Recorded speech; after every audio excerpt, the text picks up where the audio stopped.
Shalom. All praise, honor, and glory to Yahweh, Bahasham, Yahweh Shai, Bahasham, or Hakodash.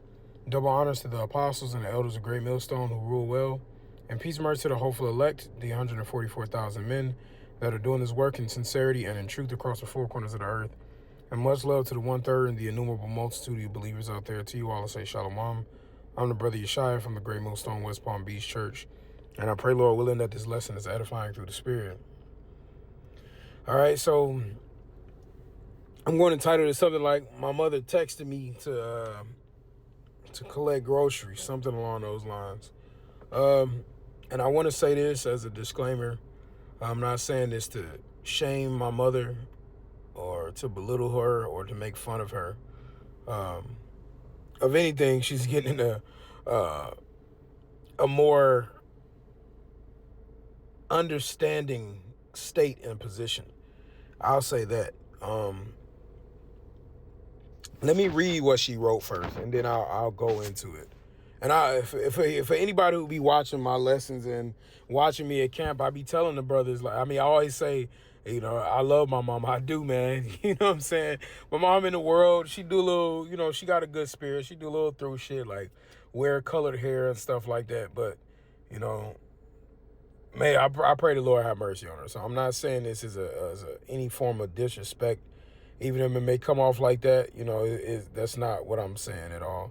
But she texted me today. So let me say this first. A couple of days ago, I talk to my mom every day to every other day. We call each other in the morning and shit like that. So. But she says to the other day while I'm driving to work, she says, hey, it's something that I want to ask you, but I want to get all my thoughts together, write everything down, and then I'm something I've been meaning to ask. So I'm like, all right, but I know it's something Bible-based, you know what I'm saying, that she don't got the answer to, but my mom, throughout time, I've always tried to, at first, my zeal in my youth, she saw what I was about. But obviously, through maturity, you start falling back and not saying nothing, and things like that. But she know how serious I am about the Bible. That she does know, And so, but anyway, so she's like, I got to get my thoughts together. I'm going to ask you. I'm like, all right. But that was maybe a day or two ago, but she didn't get around to it or nothing yet. So I'm waiting to see what she has to say. But nonetheless, she texted me today. She texted me today at 5:51 in the afternoon. She said, if you have any, and this is out of blue. She said, if you have any extra money, go to the grocery store, put some food in the house, canned goods, etc. So I was at the brother Gabar's house when she texted me that, and I showed him, I'm like, man, my mom's, she's starting to see what's going on with Babylon. A lot of times, our families don't always understand. Actually, let me get this scripture to start with. I was going to start with another scripture. But, we were talking about this earlier. This is Luke 4:24. It says, and he said, verily I say unto you, no prophet is accepted in his own country. Right? In John 4:44, for Yahweh himself testified that a prophet had no honor in his own country. You see, so a lot of things we say, your family not going to get it. They're not going to believe you. They knew you was little Ray Ray, being bugged out, right? Doing drugs and wilding out and stealing shit. And, they don't see you as the man of the Lord that Yahweh Shai has created you to be. So a lot of times with our families, that's why you just got to, hey, man, it is what it is, And Elder Murph was recently talking about, relatives, as versus family, because when you read Matthew, the 12th chapter, and verses like 46 through 50, it goes into how, those that do the will of my Father, those are my brother and my sister and my mother, Those are, the men of the Great Millstone, the brothers that are doing this work in sincerity. And the truth, those are your family. But at the end of the day, we got certain families, just not to fuck with and go around. But you got other members of your family that you might care about. Your relatives that you might care about. And, you pray the Lord have mercy on them. But at the end of the day, that's up to you. How about Shemal Shah? And you just got to be ready you got to hope for the best, But understand, if the worst happens, this is something that we could foresee too, right? But so my mother said, if you have any extra money, go to the grocery store, put some food in the house, canned goods, etc. So I text her back in all caps. Me and my mom got a, where I can keep it real with her, but I also can make jokes and things like that. And the thing is, y'all know I use expletives very freely. I use so-called curse words a lot. But when I talk to my mother, I don't use them. Unless I'm like really frustrated about something, and then I might only say like one. Like, man, I was pissed off. I don't really say. It's crazy how that works, right? Because the scriptures say honor thy father and honor thy mother. You know what I'm saying? So I don't really use that. My father, he don't really care. You know what I'm saying? He's my stepfather, but he don't really care. You know what I'm saying? But when it comes to moms, you just had a different level of respect around her. Even though she don't care about you, she understands I'm a grown man too, but I still don't do it. Even though it's not a bad thing, it's just a respect thing. But so I text her back in all caps. I said, it's getting real, baby, with a smiley face, the one where all the teeth are showing. You know what I'm saying? And so, but then she texts right back and says, sure is, let's get it. So I'm like, hey, mama in the spirit, but you know what I mean? But the thing is, she's starting to see the judgment at the door.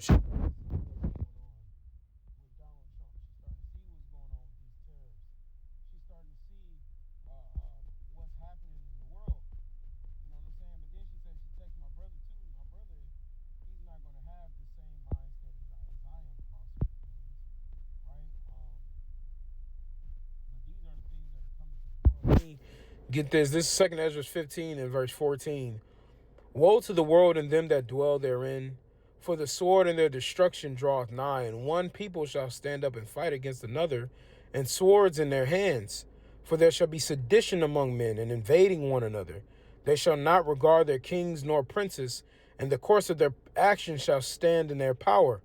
A man shall desire to go into a city, and shall not be able. For because of their pride the city shall be troubled, the houses shall be destroyed, and men shall be afraid. A man shall have no pity upon his neighbor, but shall destroy their houses with the sword, and spoil their goods because of the lack of bread and for great tribulation. So this is futuristic. This is prophecy. These are the things that are about to happen. So my mother may not be able to know the fullness of the judgment, but she's starting to see that these woes are about to come upon the earth, right? She's starting to see, and she's starting to understand. And these are the things that we've been talking about for years, trying to tell the world. Okay? Let me see here. These are the things that we've been trying to warn the world about. Okay? But we understand that our family's not going to, ultimately, they're not going to get it. But they're going to start seeing these different signs. They're seeing these things. But see, the Lord says, let me go to that real quick. At the end of the day, and this is what she doesn't understand, all of those things have a expiration date, right? That's what my mother doesn't understand. No matter how much food you get, canned goods, you can store that up. One, it says men are going invading one another. So men are going to come in people's houses to take their goods. All right? Men are going to take and steal and hurt one another to take a can of sardines, man. All right? This is Isaiah 10 and 20. It says, and it shall come to pass in that day that the remnant of Israel, right, those are the believers, and such as are escaped of the house of Jacob shall no more again stay upon them that smote them, but shall stay upon the Holy One of Israel. Stay upon the Lord, the Holy One of Israel, in truth. You see, so if you understand the Bible, there are many incidences. We go into them all the time, of the instances where there weren't any food options available, but the men of the Lord were fed. So she's taking on a spirit of, worldly carnality. Now, is it a problem having some extra food and things like that in the house? Nah, like, in the hurricanes, we might get a little couple extra things to be able to hold us off. There's wisdom to it. But when you think that that's going to be a long-term plan for you, it's just a bad idea. Even the most stocked up Edomite, that food is going to perish. It's either going to be taken away, it's going to expire. Hey, if Jacob's trouble were to last for years, hey man, that food going to run out. People will start killing each other in that same home. It says your foes shall be they of your own household. People start fighting each other, getting mad over rations. They always show you that in movies where there are rations, where we're like, all right, each day we're only going to eat one sardine per person. You're going to have the people that are going to be fight with greed, and then they're going to have factions and people that are fighting each other and killing each other, right? So we're not going to stay upon Esau, man. So that prepper spirit is not where it's at. Is it smart to have a couple extra things around the house? Sure. You know what I'm saying? But at the end of the day, you got to understand the times that we're living in, things that are about to happen in Babylon. And so no matter how many canned goods you got and how many things you store up, it's not going to be enough if you don't have the Lord. It's never going to be enough if you don't have Yahweh B'Shem Al-Shai. And so this is where we come in with our families. Like, I don't live in the same state as my mother. I'm in South Florida. My mother lives on the complete opposite side of the country. I'm down south. She's up north. She stays in Detroit. You know what I'm saying? Now, do I pray that the Lord keep them safe? Sure, absolutely, 100%. But that's up to the Lord. So she's only doing what she feels is right to keep her safe. But, my mama does believe, like, she's really good to me. In the times that I have, like, for lack of better terms, rebuked her, she has taken things, and I ain't gonna say rebuke, it's not like a strong word, but corrected her on certain things. There was only maybe once when mother got into her feelings, and that was actually like last year, like January. Me and my mother, we don't get into arguments no more or nothing like that. There was one year I told her about her femininity. I was probably like 20 years old. And I told her, I came home and I said, Mom, you don't need to yell at me to do things. You being passive and feminine to me and asking me to do things, you're always going to get me to do more. So, that's ever since that day, she hasn't yelled at me. I'll give that to her, no doubt. She's like, yell, get this motherfucking shit, take that motherfucking trash out, wash the damn dishes. She used to be like that. But then I started telling her, Mom, that just makes me mad. And as a man, I don't want to do it. But when she started using her feminine, this is a learning tool for you women, that are listening, that have children and husbands, After that, she would say, hey, baby, can you wash the dishes for me? Yeah, I got you, mama, no problem. And I would get up and do it immediately. You know what I'm saying? Not saying I was disobedient when she was yelling at me, but you just frustrated. You don't put the care into it. You don't do it immediately. You finish whatever else you was doing first. I'm always like, hey, baby, can you go and take the trash out for me? Yeah, I got you, mama, no problem. And I'm going to just get up and go take the trash out. That's what women don't understand. That feminine touch, that is your superpower. Yelling and being aggressive and masculine, it don't work on men. You know what I'm saying? So she started doing that, and ever since we haven't got to an argument. But then last year, New Year, she got into her feelings because she know I don't celebrate holidays. Some brothers got different relationship with their parents, or they might say happy birthday, happy New Year's, just to appease their flesh. But my moms know I don't deal with it. So, on last year New Year's, I don't know why she acting brand new. I told her, I said, Mom, I don't know why you acting like I don't do this. Why are you doing this? Like, something I said to her like that. And I still called her right back afterwards, and I apologized. Even though I wasn't in the wrong, I still say, hey, Mom, I didn't mean to offend you. She didn't answer the phone, sent it to voicemail. Mom, I didn't mean to offend you. Sorry if I sounded rude, but you know how I am. I love you. I hope you're doing all right. And after about 3-4 days, I called her again because she was in her feelings. But then she tightened up. You know what I'm saying? But nonetheless, besides that, everything's been copacetic. But nonetheless, like I said, she's seeing the times that are at hand. So I want to read this. This is 2 Ezra 16 and verse 17. It says, woe is me, who would deliver me in those days, right? Because this is this is Prophet Ezra seeing America being burned on fire. He's seeing nuclear missiles destroy America. He's seeing chariots. He's seeing America getting set ablaze, man. So he's like, man, who gonna deliver me? It's gonna be catastrophic and destructive. All right, but verse 18 says, the beginning of sorrows and great mournings, the beginning of famine and great death, the beginning of wars, and the power shall stand in fear. the beginning of evils. What shall I do when these evils shall come? So he was seeing all these things. I was telling this lady earlier, like she was saying, there's been a depression before, Great Depression. I'm like, there's not going to be nothing like this one. I said, you're going to see hyperinflation. You're going to see food prices skyrocket to things you've never seen before. You're going to see a lot of institutions collapse.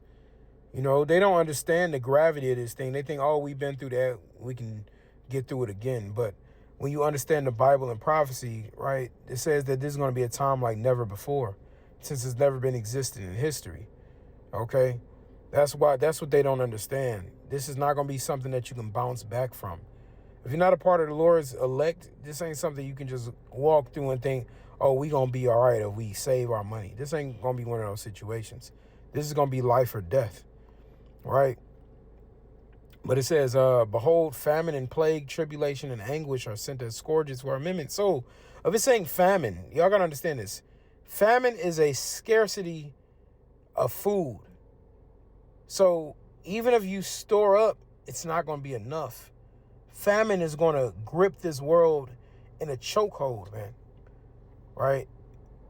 Famine is going to be a plague sent out here for people to be judged, man. It says it was created for the wicked. Okay? Verse 20, but for all these things, they shall not turn from their wickedness, nor always be mindful of the scourges. So, these terrible things come, they still going to be sinning. Still going to be wicked. Still going to be going off. You see? But at least my mother is realizing, like, hey, this is not a joke anymore. Maybe she'll, hey, it says the elect are going to praise in the holy name. Maybe she'll start asking. Maybe she'll start getting in more in tune with the spirit. Maybe now we can have more spiritual. And then I will say this. I do tell my mama about events and current events. She be like, I know, baby, I see it. She do be saying stuff like that. So I will say she is understanding that the world is changing. But it's now you got to understand, well, what is the end goal? What are you supposed to do? That's what we really try to encourage them to see. All right, because the worldly way is not the answer. She still go to church. She still believe in Chezzy, but at the end of the day, she got that zeal, but just not according to knowledge. It says, behold, victuals shall be so good, cheap upon the earth, that they shall think themselves to be in good case. So even just like now, right? Go to the grocery store, you got some extra money, go buy some goods, right? Because the victuals are cheap. But the time gonna come where you ain't gonna be able to, that term, like when she say go to the store, you ain't gonna be able to do that because your extra money is not gonna matter, because it says your day's wages is gonna be day's wage is gonna be for food. Everything you earn today is gonna go to something that you can just divide for one meal for your family, right? Maybe less. All right, so those evils are going to grow upon the earth, sword, famine, and great confusion. For many of them that dwell upon the earth shall perish of famine, and the other that escape the hunger shall the sword destroy. So even the people who are out here that happen to make it through the famine. And that's terrible, man. It says it's better to die by the sword than die by famine. But damn, you made it through the famine, struggling, starving, and then you get destroyed by the sword? God damn, that's a terrible death. And so this is why people don't understand how bad this is going to get, man. It says, and the dead shall be cast out as dung, and there shall be no man to comfort them. So it's not going to be any funerals. It's not going to be any comfort. These things are not going to be happening in the earth. For the earth shall be wasted, and the city shall be cast down. It's going to be fucking dead zones out here, man. There shall be no man left to till the earth and to sow it. Right? So it's not going to be people out here just living life like normal.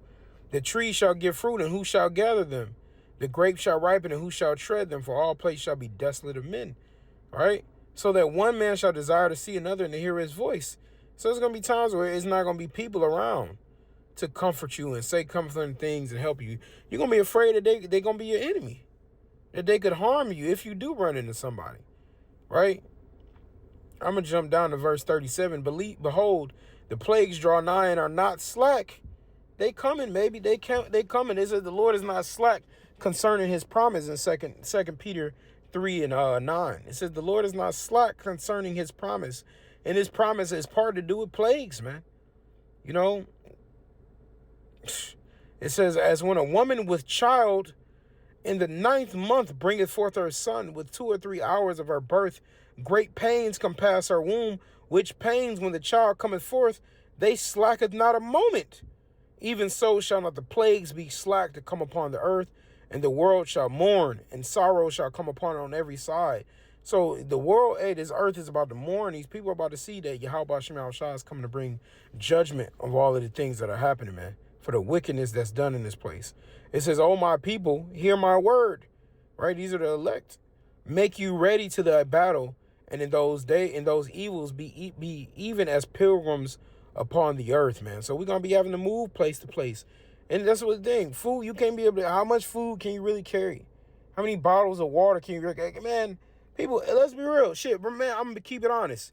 When I get groceries, I always leave the case of water in my car for another day to save that extra goddamn trip. You know, because most time if I can't take it on one trip, you know, I'll be like, damn, I tried it, because then I got to take a flight to stairs to get to my spot. You know what I'm saying? So I'll be like, all right, I'm going to take all the groceries up, put it up, and then tomorrow, if I got extra, unless I need that water right now, I'll leave that case of water in the car so I can come back the next day. And when I get out of the car, I can go and put it in the house the next day. Because now, that case of water ain't easy to carry. So how much water can you carry to keep you hydrated? You know, so you're going to have to believe in the Lord that he's going to open up a waterfall in the stream somewhere for you to get you fresh, unpolluted water. You know, that's what the Lord going to have to do for you. You know, matter of fact, speaking of water, when you think about, not only was Elijah fed, I believe it was Kidron, the name of the brook, but the Lord put him by a brook of water. Let me see here.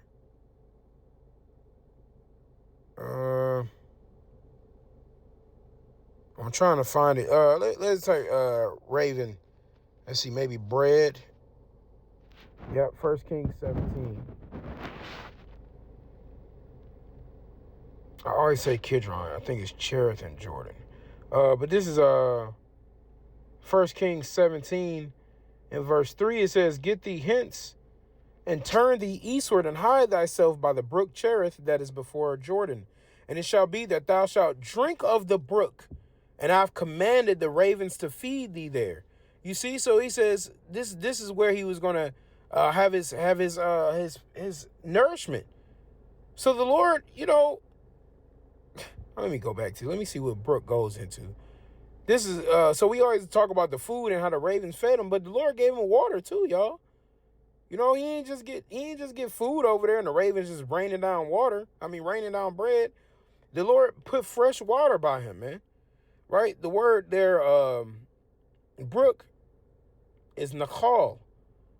Nachal. All right?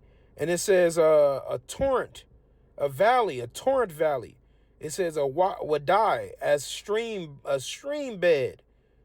Right? Palm tree meaning dubious, a river. In an original sense, a stream. So it says a narrow valley in which a brook runs. And so the Lord put him by living waters. And, you know, with stagnant waters, you can get sick. The Lord put him by living waters. He said, drink of the brook. So, you know, he commanded the ravens. He said, drink of the brook. So now this brook, he was able to drink plentifully.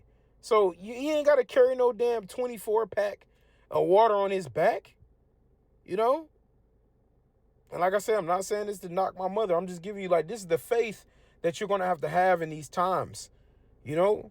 And if my mother got to flee and do something like that, I hope the Lord send her by a brook, you know, and command the ravens to feed my mother, man.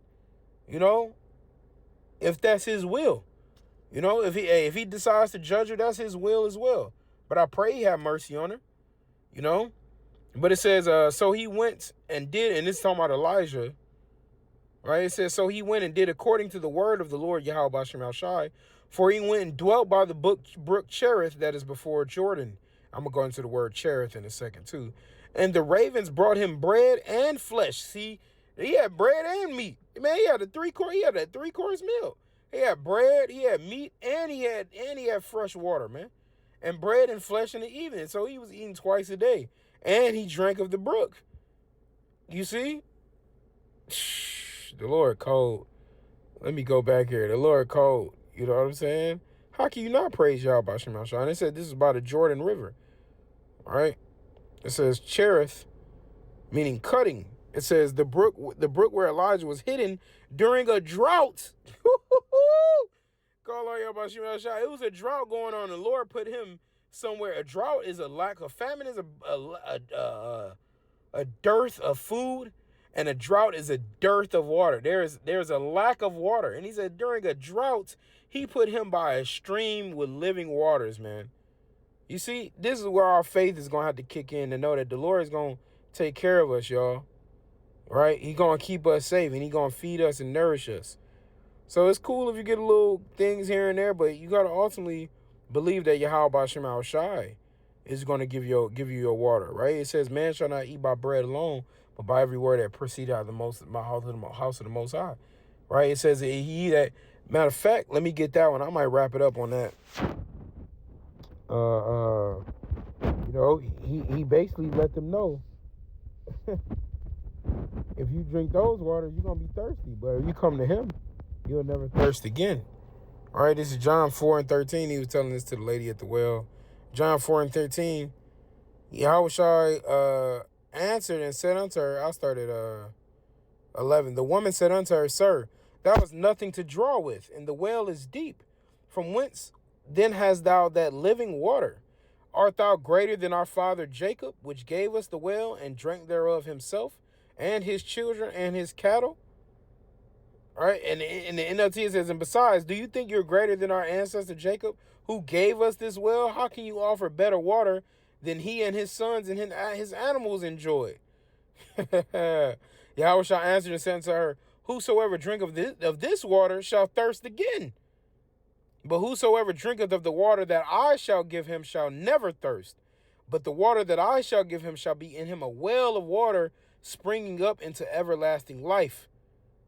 And the woman said unto him, Sir, give me this water that I thirst not, neither come hither to draw.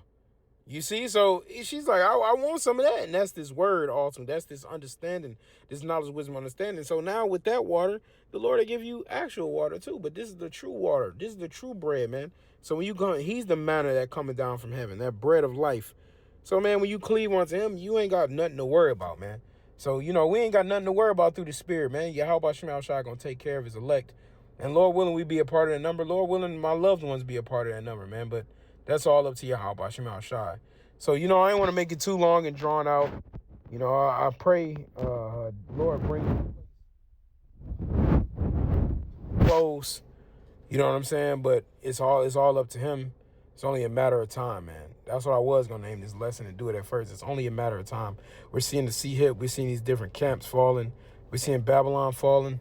We're seeing the collapsing going on. So, brothers, just keep your head, stay firm, believe, pray, keep fighting. And Yahweh Shem Shai going to feed us, water us, and nurture us through the Spirit, man. All right, so with that, I want to give all the praise, honor, and glory to Yahweh Bahasham, Yahweh Shai, Bahasham, Hakodash. Double honors to the apostles and elders of Great Millstone, who do rule well, and peace and mercy to the hopeful elect. Until next time, shalom.